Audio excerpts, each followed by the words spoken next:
Tällä videolla näytän, miten Jaavan saniaista käytettiin kuvassa näkyvän muurin tilkitsemiseen, jotta soili sieltä takaa ei valuisi valkoiselle hiekalle ja sotkisi maisemaa.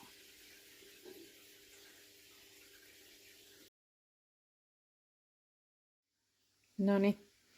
Meillä kun oli niitä reikiä tai välejä siellä akvaarion kivimuurissa, niin mä askartelen sinne tämmöisestä vanhasta suodatinlevystä, joka on jo vihreä väriltä, niin vähemmän sieltä erottuu, niin askartelen tästä semmoiset tilkkeet, jotta se pysyy se soili siellä muurin takana. Tässähän voisi käyttää ihan tämmöistä pehmeätäkin vanua, mikä on vielä muotoutuu ja helpommin saisi tukittua reijät. Ehkä pieniin hyvä, mutta sitten suuremmassa mittakaalassa niin tahtoo tämä valkoinen väri alkuun vähän näkyä sieltä. Niin mä käytän nyt, kun mulla on käytettävissä, niin tämmöistä vanhaa säästettyä levyä. Ja siellä oli aika isoja muutaman reikää ja tämmöisiä pitkänmallisia, niin mä leikkaan näistä valmiiksi semmoset ihan pikkasen reijän kokoa suuremmat palaset ja sitten likistän ne sinne niin sanotusti sinne väleihin. Ja jotta olisi hyvän näköinen myös ulkoapäin katsella, niin laitetaan siihen vähän Jaavan saniaista kiinni ja sen mä teen taas liimaamalla. Eli etsitään tästä Jaavan saniaisesta sopivan kokoisia paloja irrotettavaksi. Täällä on tämmöisiä pieniä poikasia, mitkä käy pieniin kohtiin, hyvän näköisiä. Otetaan erikseen. Ja sitten on vähän tämmöisiä suurempia, mitkä sopii sitten noihin tommosiin suurempiin kohtiin. Yritän löytää täältä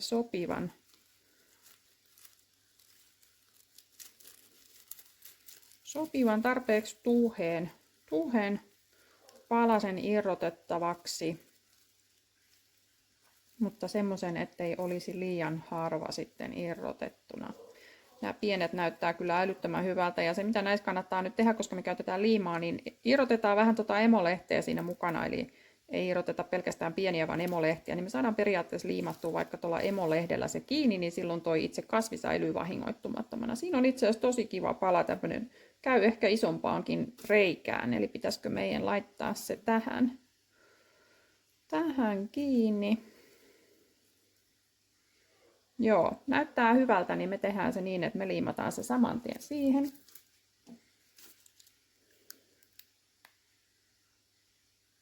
Pikkasen liimaa. Tää on niin huokonen kiva sienimateriaali, että tämähän toi kasvi ottaa kyllä tosi nopeasti kiinni. Voi olla, että ei aina tarvitse liimatakaan, mutta mä haluan pelata varman päälle aina nyt niin. Mä liimaan sen siihen. Ja se on valmis sinne akvaarioon noin. Samalla tavalla tehdään kaikki reijät, mitä akvaariosta löytyy. Niin saadaan se soili pysymään sitten siellä paikoilla.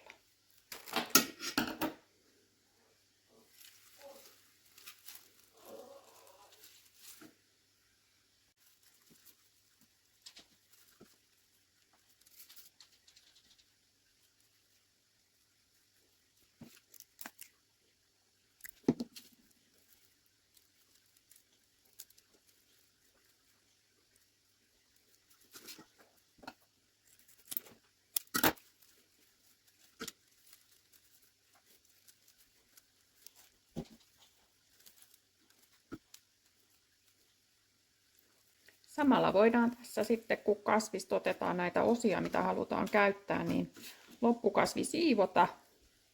Jos näyttää, että on vanhoja lehtiä, ruuskeita lehtiä, niin otetaan ne pois ennen kuin viedään takaisin altaaseen. Kellastuneet vialliset lehdet pois. Se innostaa sitä kasvia uuteen kasvuun. Myös jos näyttää, että on tommosia leväreunaisia lehtiä, niin ne pois.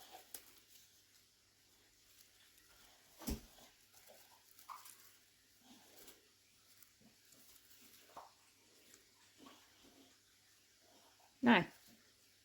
Se on valmis palautettavaksi altaaseen.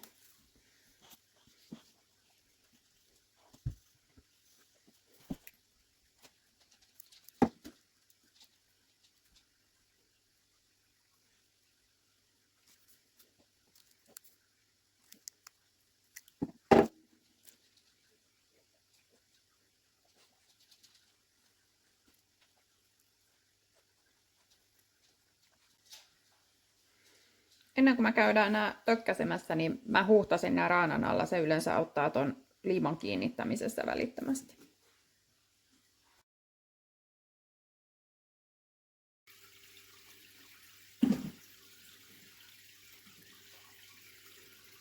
Pistetään hetkeksi tää pala, josta otettiin niitä tilkkeitä, niin tänne odottelemaan.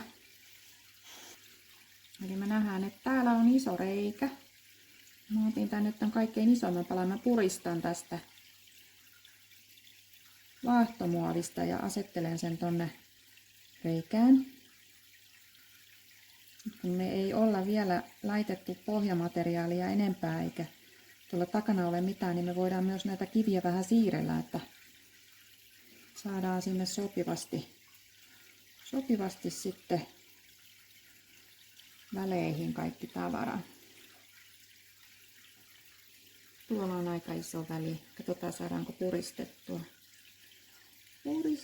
se sinne.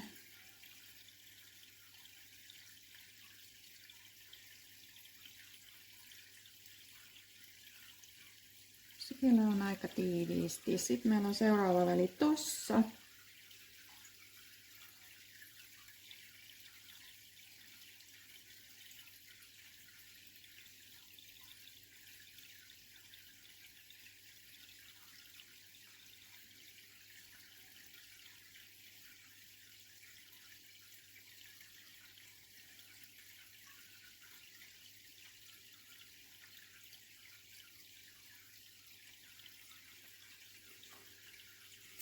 Ja sitten mä laittaisin vielä mahdollisesti tänne lisää tähän väliin ja tuohon.